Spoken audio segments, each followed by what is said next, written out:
2 years ago, I filmed this. The Holterman X-Treme 105. Not only was she one of the most attractive yachts I have ever filmed, but Lady Fleur went on to break the internet at the Cannes and Monaco yacht shows as Instagram images of her flooded the World Wide Web.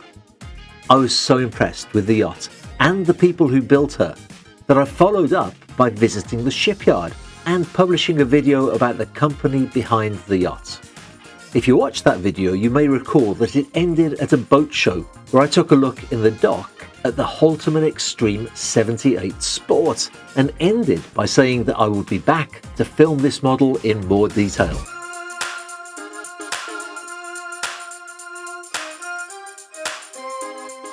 And here I am, back to film an X-Treme 78 that's rather different to the one that I showed you at that boat show, because this is an X-Treme 78 Fly.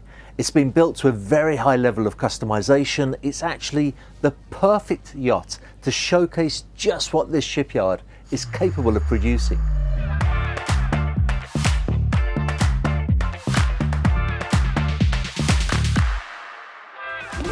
The first thing that distinguishes her from production yachts in this size range is that she is built entirely from aluminium rather than fiberglass. The cabinetry, the layout, the accessories are all to the owner's specifications, and everything is built to the kind of quality and execution that has made Dutch yacht building revered throughout the world. It's fair to say that this is just about as good as you can get in this size range.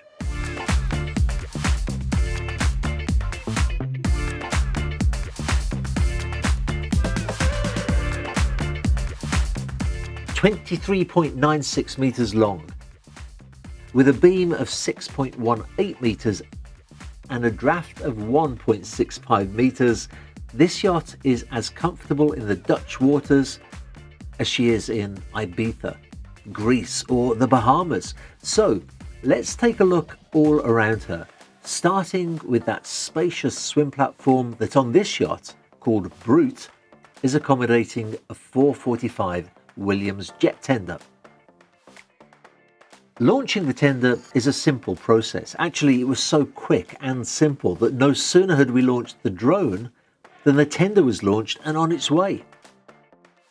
We'll look at the interior of the yacht, including the engine room, in a moment. But first, let's look at the deck spaces. Steps either side of the swim platform lead to the aft deck, where a rather comfy looking dining area is located. There are hidden clues here to show the high level of customization that I mentioned earlier. This is a subwoofer bearing the X-Treme logo, one of many on a yacht that is equipped with an amazing state-of-the-art AV system. Hidden away in the corners are slim doors that house covers to offer protection from the elements on a windy day. And if the elements are particularly harsh, there are even heaters built in the overhead. From here, side decks take you to a foredeck with more seating and sunbathing, as well as deep and spacious storage spaces.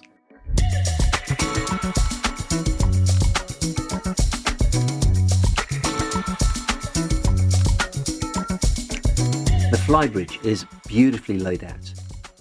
You can see more of that amazing AV system here, as well as more sunbathing spaces. A bar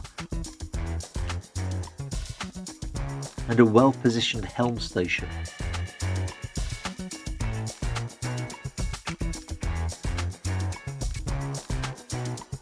But let's take a look inside the yacht, starting at the transom, where a door leads you to a wonderful and convenient area for storage, and a second door leads you here to the engine room, and this is something I really wanted to show you myself.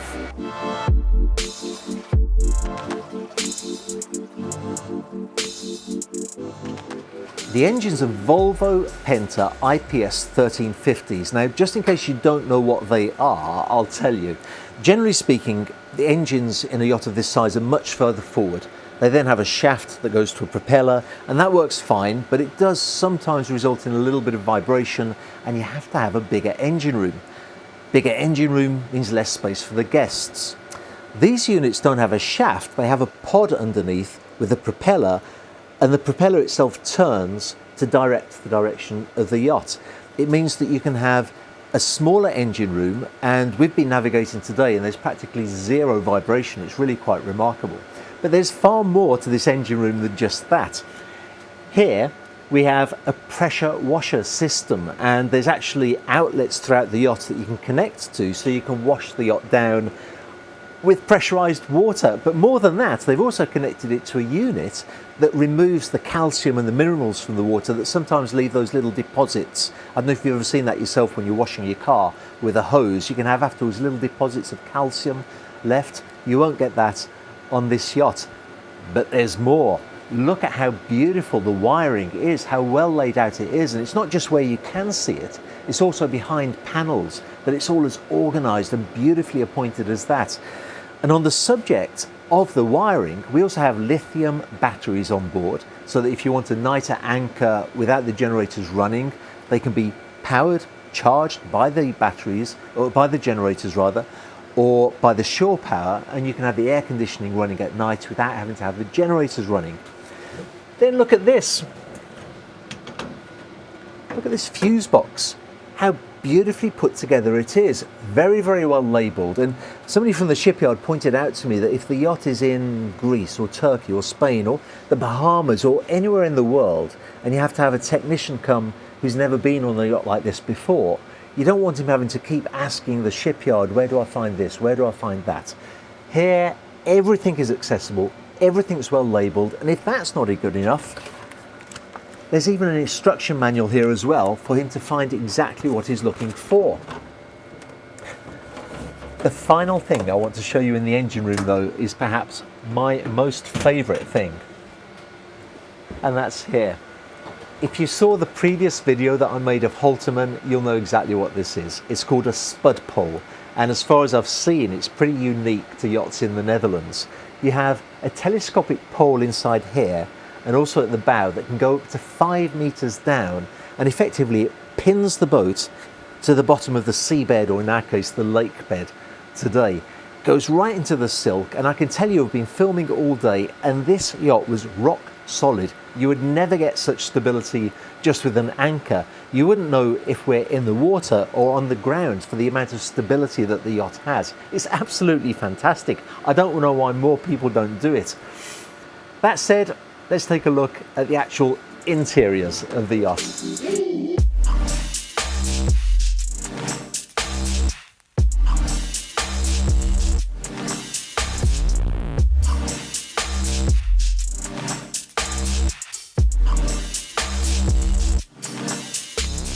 Inside the yacht, and the first thing that stood out to me was the woodwork. It's absolutely beautiful. This is actually American walnut, and most of it is solid wood. There's not a lot of veneer here. Now that has contributed a little bit to the extra weight of the yacht, which, as I mentioned earlier, is why the speed is not quite as high as it would have been otherwise. But what you lose in top-end speed with weight, you actually gain in the stability. This yacht sits really nicely in the water. As you can see, they've opted to put the dining area and the galley aft of this area. That's the other way around to the way it's done on many production yachts. I say it's a galley, it's actually a lot more than just that. It's a beautiful bar area with everything that you need for a galley.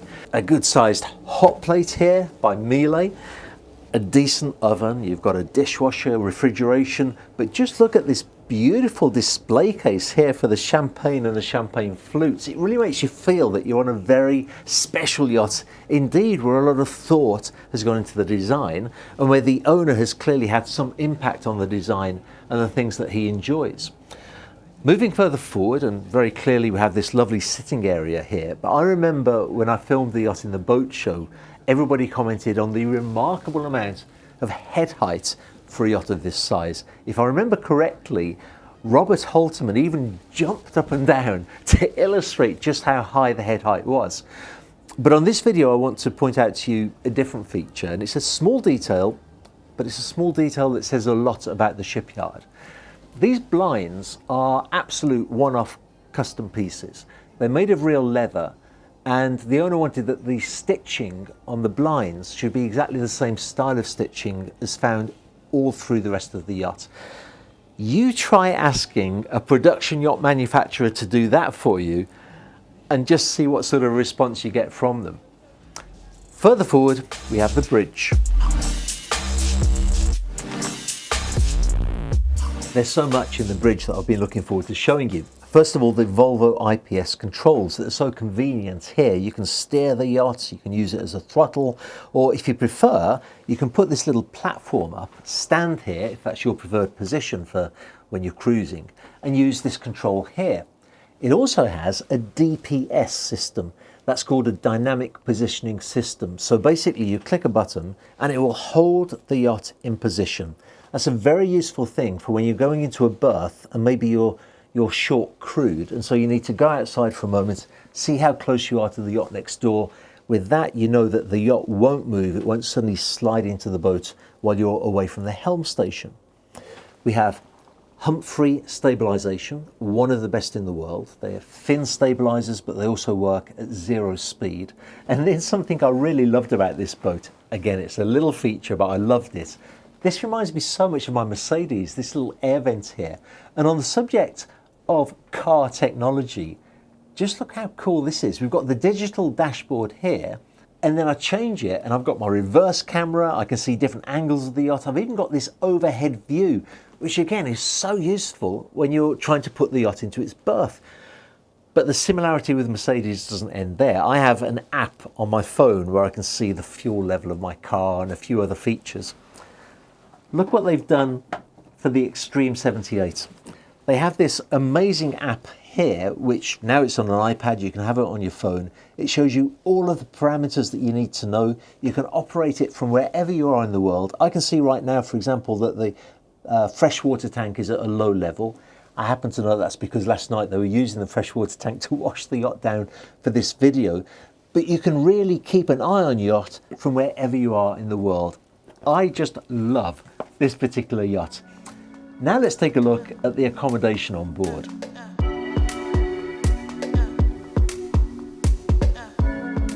Below deck we have a 4 stateroom layout, and I love it here because still we've got this beautiful American walnut both on the cabinetry and on the floor.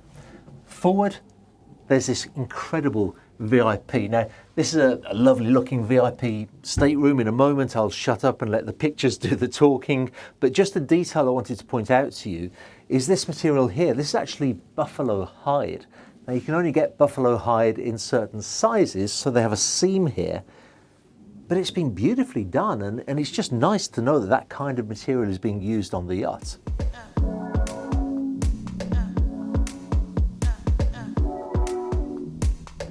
As we move aft, we have access to the ensuite bathroom.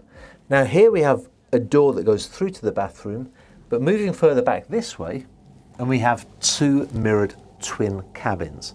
Now there's a door in this cabin that leads to the same bathroom that the VIP stateroom has, or they can lock that door and the person in this cabin can share the bathroom that's in that one. So it just offers a little bit of flexibility to the layout, so they've really made the most of the space here.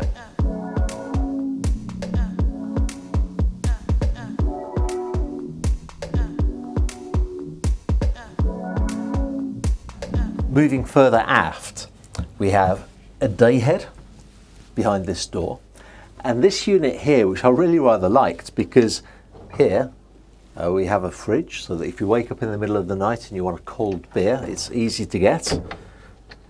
Here we have a freezer, so if you want a Magnum chocolate bar, you can have that from the freezer. A washer dryer down here. And then look how cool this is. You can put all of the things that need to be ironed here, and they've even fitted a small ironing board. So if I was here, I would be putting my laptop there to watch Judge Judy while I do some ironing. Now let's take a look at the master stateroom. A beautifully appointed, full beam, magnificent master stateroom. Now, In a few moments I'll shut up and let you just appreciate the images of these beautiful accommodations, but a few things worth noting. First of all, that the entire yacht has underfloor heating, which is a great feature to have, let's face it. Secondly, I remember seeing the yacht when it was in construction, and it was pointed out to me that in the bathroom behind there, low down, there are some very deep drawers that actually pull out, occupying this part of the space underneath the owner's bed. I just thought it was a very clever little detail that anybody who owns a yacht knows that you can never get enough storage. Additionally though, take a look at this over the owner's bed.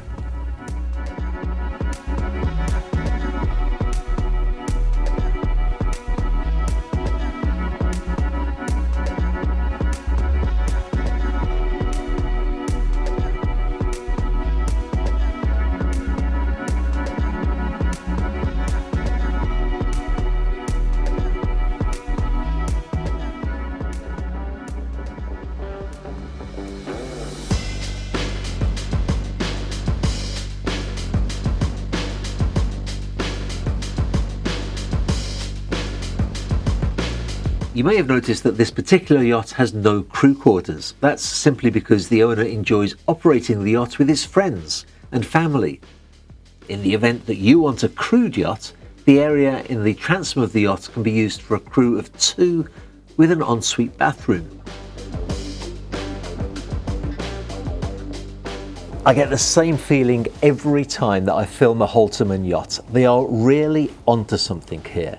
It's not easy to find Dutch quality in a yacht of this size, and yet they have that Dutch quality packaged in the most beautiful design.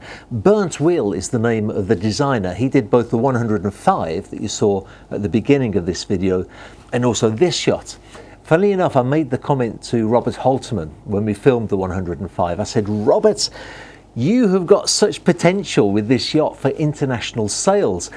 And naively, I thought that then he would go away and the next day he'd conquer the world with lots and lots of sales. But that was naive of me, because in reality, you need an infrastructure in your company to cope with more sales. And it takes time to build that infrastructure. It takes time to produce a lineup of products. It takes time and it takes money. The reason that they contacted me to film this yacht today is because now they are where they need to be to offer their products to the world.